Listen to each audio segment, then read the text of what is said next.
Marcus and Kevin met on their first day at the same logistics company in suburban Chicago. Both were 40 years old. Both had just been hired at the same salary, $118,000 a year. Both had kids in middle school, mortgages on similar homes, and retirement accounts sitting somewhere around $150,000. If you'd looked at them side by side that morning in the HR orientation room, you would not have been able to pick a winner. Same starting line. Same city. Same company. Same paycheck. 25 years later, Marcus retired at 65 with $1.6 million in investments, a house that was fully paid off, and a calendar full of trips he'd been planning for decades. His kids didn't need his financial help, but he gave it anyway because he could. He never once in retirement looked at a price tag and felt his stomach drop. Kevin retired at 65 with $210,000 in savings and a mortgage that still had 9 years left on it. He took a part-time job at a home improvement store within 6 months of retiring because the numbers simply didn't work. He told his wife he was doing it to stay busy. She knew the truth. So did he. 2 men. Same salary for 25 years. Same city. Same company. Completely different lives. The gap between them wasn't created by a stock tip. It wasn't luck. It wasn't inheritance. It wasn't even discipline in any dramatic, heroic sense. It was created by a series of ordinary decisions that both men made during a single decade. Decisions that felt completely reasonable at the time. Decisions that neither man fully understood were compounding in the background, quietly shaping every year that would follow. The decade was their 40s. And if you're anywhere near that decade right now, what I'm about to share with you is the most financially important thing you will ever hear. Most people think about retirement planning as something they'll get serious about later. In your 20s, retirement feels like science fiction. In your 30s, you're buried in diapers and car payments and just trying to keep up. In your 50s, you finally start paying attention, but by then, the most powerful variables are already locked in. Your 40s sit in a position that no other decade occupies. They are the only decade in your entire financial life where 3 specific forces exist at the same time. And if you understand those forces, everything that follows makes sense. The first force is peak earning power. For most Americans, income hits its ceiling somewhere between 42 and 54. The big raises have happened. The promotions have come. The salary is higher than it's ever been, and higher than it will likely ever be again. This is the decade where you have the most raw financial material to work with. The second force is compounding runway. At 40, you still have roughly 25 years before traditional retirement. That is enough time for money to roughly quadruple at historical market averages. $1 you invest at 40 can reasonably become $4 by 65. $1 you invest at 50 becomes about 2.5. $1 at 55 becomes about 2. Every year you delay, the multiplier shrinks. Your 40s are the last decade where compounding still has real room to run. The third force is expense stabilization. By your 40s, a lot of the financial chaos of your 30s starts to settle. The house you stretched to afford now fits your budget comfortably. You're not furnishing rooms from scratch anymore. Kids are older and more independent. The career wardrobe is set. For the first time in your adult life, your expenses are not automatically growing every year. These 3 forces, peak income, compounding runway, and stabilizing expenses, only overlap once. Right here. Right now. In your 40s. The question is never whether these forces exist. They do, for almost everyone. The question is whether you capture them or let them pass. Let me show you what this actually looks like in real numbers, because the gap is larger than most people can imagine until they see it written down. Imagine 2 people. Both turn 40 with $120,000 in their 401k. Both earn $115,000 a year. Both have access to an employer match. The only difference is what percentage of their income they invest during their 40s. Person A saves 15% of their income consistently from age 40 to 65, investing in a diversified index fund with historical average returns of around 7% annually. By retirement, they've accumulated approximately $1.4 million. Combined with Social Security, which for this income level would be somewhere around $28,000 to $32,000 a year, they retire comfortably with significant breathing room. Person B saves only 5% through their 40s, then panics at 50 and ramps up to 18% for the final 15 years. Despite contributing more aggressively in their 50s, they accumulate approximately $820,000. That's a $580,000 difference, and it was created almost entirely by 1 decade of lower contributions. Now add a third scenario.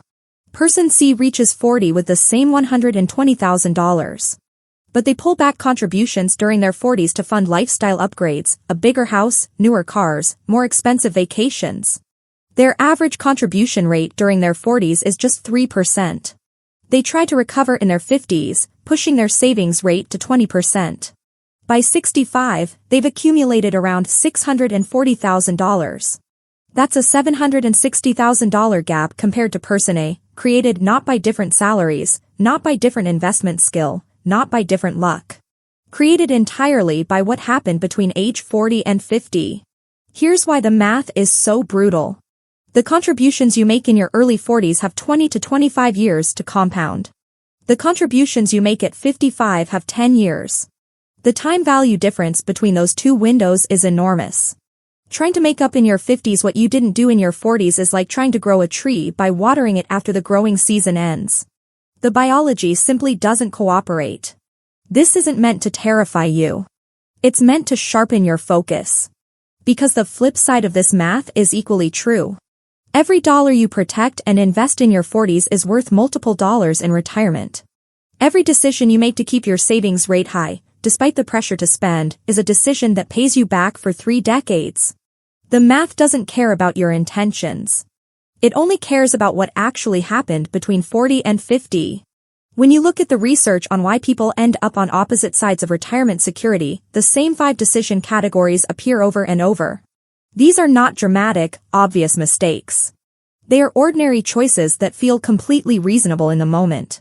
That's exactly what makes them dangerous. The first decision involves your home. Your 40s almost always bring pressure to upgrade your living situation. The kids are teenagers now and need more space. You've worked hard and the neighborhood you're in doesn't quite match the success you feel. A bigger house in a better school district seems logical. The payment feels manageable given your income. Here is what most people never calculate. When an American family upgrades from a $380,000 home to a $620,000 home in their early 40s, they typically increase their monthly housing cost by $1,500 to $2,000. That's roughly $20,000 a year that is no longer available to invest. Over 25 years, at historical market returns, that $20,000 annual difference compounds to somewhere between $1.30 and $1.6 million in lost retirement wealth. The house upgrade doesn't cost $240,000. It costs well over $1 million in future financial freedom. Most families who make this decision have no idea. They think they're making a housing decision. They're actually making a retirement decision, and they're making it without realizing it. This is not an argument that no one should ever buy a bigger home. It's an argument that you should make that decision with full awareness of its actual price tag. When you understand that the extra $1,700 a month in mortgage payments is actually $1.4 million in retirement wealth, the decision looks very different. The second decision involves vehicles. American culture has a complicated relationship with cars. By your 40s, there is significant social and psychological pressure to drive something that reflects your status. The practical sedan that got you through your 30s suddenly feels like it doesn't fit who you've become.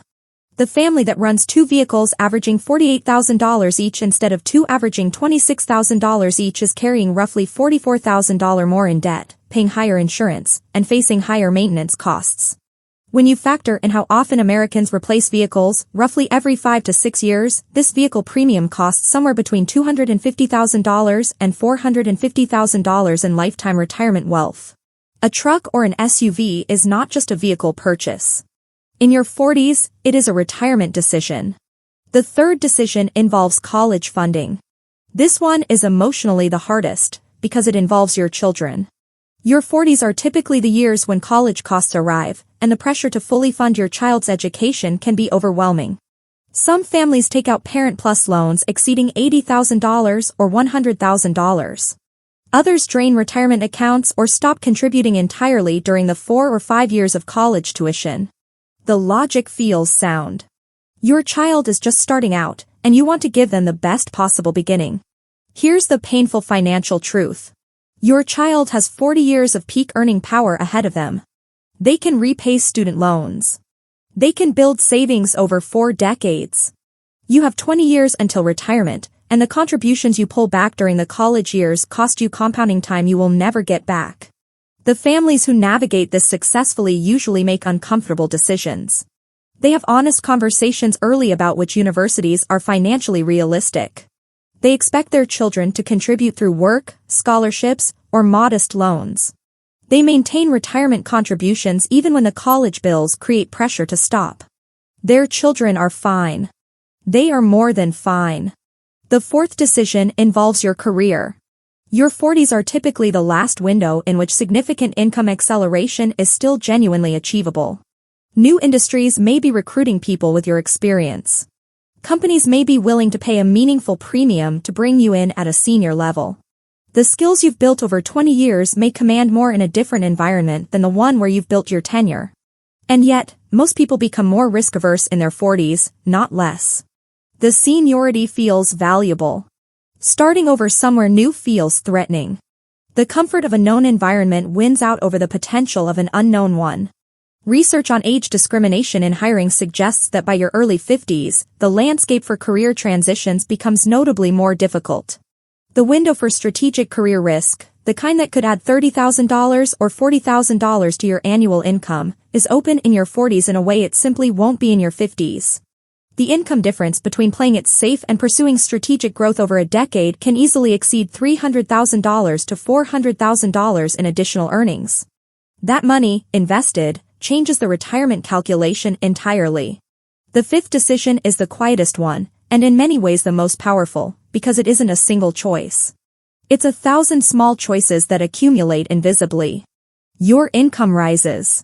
Your spending rises to match it. Your colleagues go to Napa for vacation and you go to Napa for vacation. Your neighbors remodel their kitchen and your kitchen starts to feel outdated. Your peer group buys lake houses and the idea starts appearing in your own conversations. None of it feels irresponsible. All of it compounds. The family that keeps their lifestyle anchored to their late 30s standard of living while their income grows through their 40s will typically outperform the lifestyle inflating family by $800,000 to over $1 million in retirement wealth, even with identical salaries. The extra money wasn't invested in anything exotic. It was just protected from lifestyle expansion and put to work in ordinary index funds over time. Now let me bring Marcus and Kevin back, because watching these 5 decisions play out in real life makes them impossible to ignore. By 40, both men were settled in their Chicago suburb. Both had 2 kids, a house, a decent car. Both were saving about 8% of their income for retirement. Their starting points were virtually identical. In year 2 at the company, Marcus got a call from a competitor.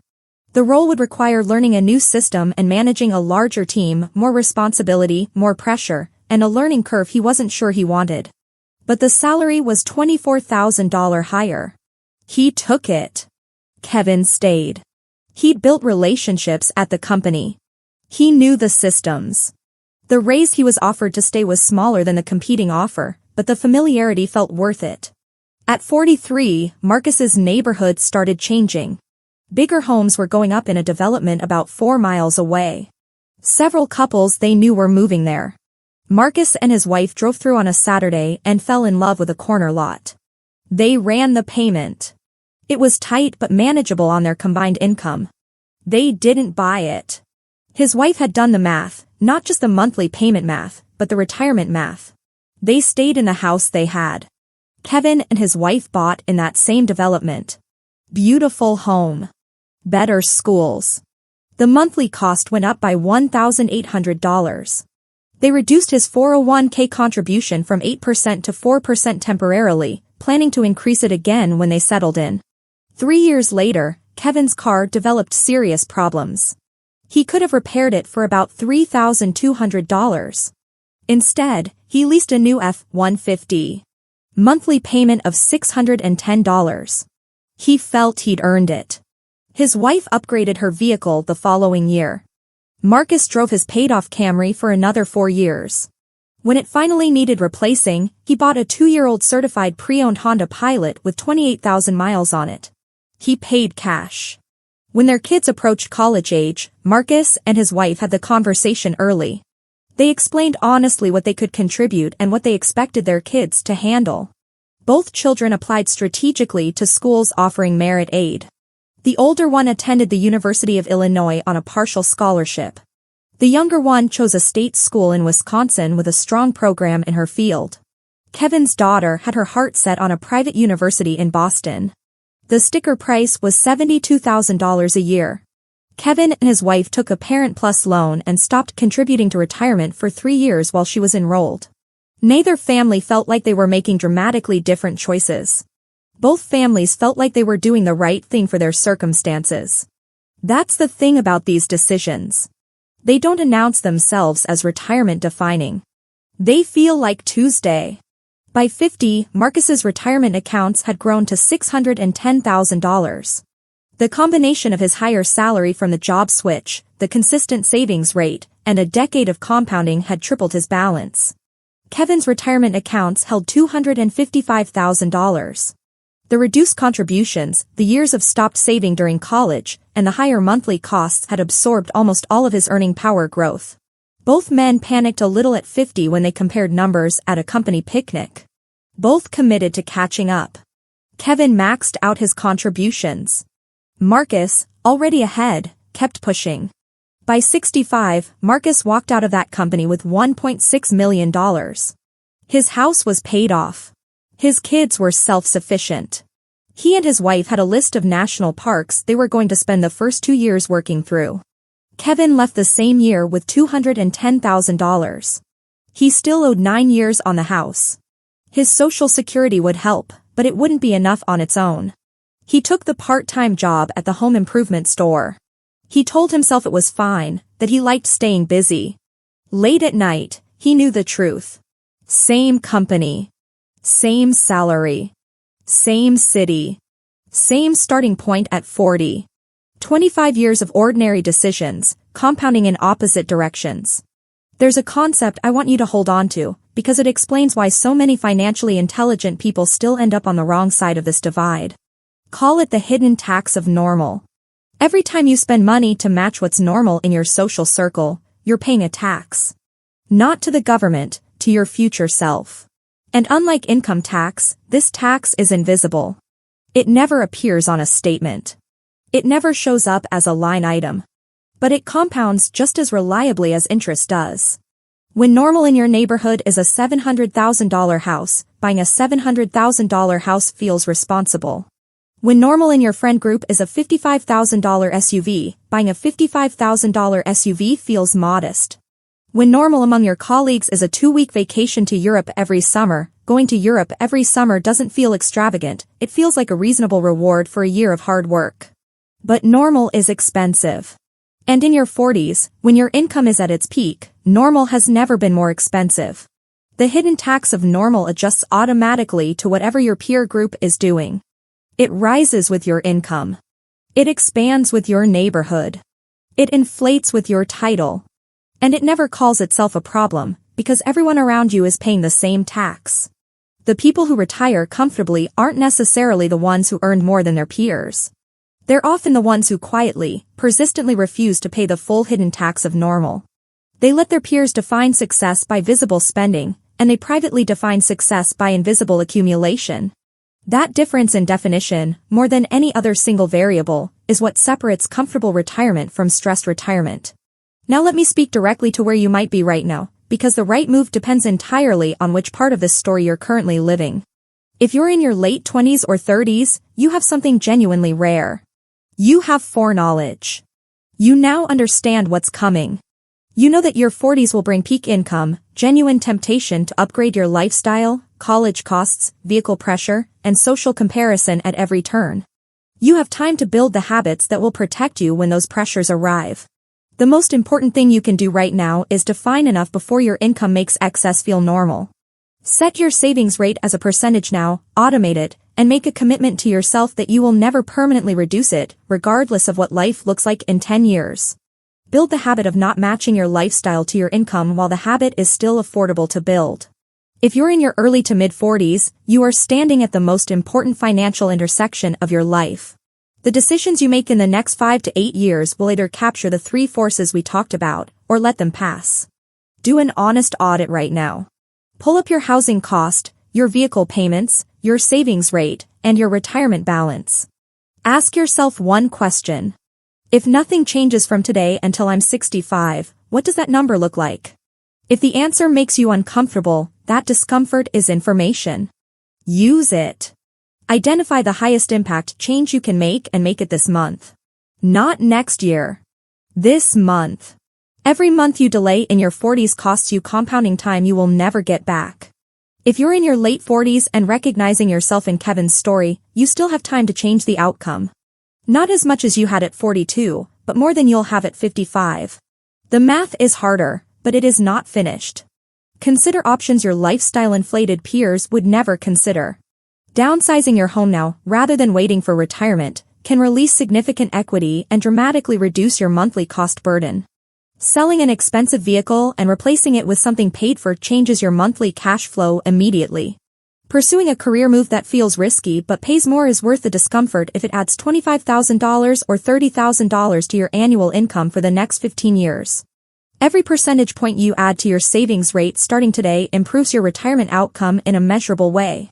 The window is shorter. The leverage is still real. And if you're already past your 40s with less saved than you'd hoped, focus exclusively on what remains in your control.